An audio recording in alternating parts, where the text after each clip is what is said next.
呂底亞嘅生命嗰個熱誠啊，都係激勵我自己嘅。所以我睇到咧喺腓立比嗰個場景嘅裏邊咧，真係幫到我哋進入去個經文嘅默想裏邊。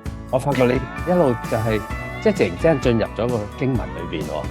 係啊，所以牧師其實好好啊，我好多謝你啊！真係喺唔同嘅場景嘅裏邊咧，你再次將再次讀出誦讀嗰個經文啦，俾我哋再次嘅思考反思經文裏面所講嘅，特別係我哋喺處身喺個境況裏邊嘅時候咧，嗰份嘅觸動，嗰份嘅觸動，所以係好值得，好值得嘅。係咁啊！我哋仲有個特色就係晚禱會喎，嚇。係。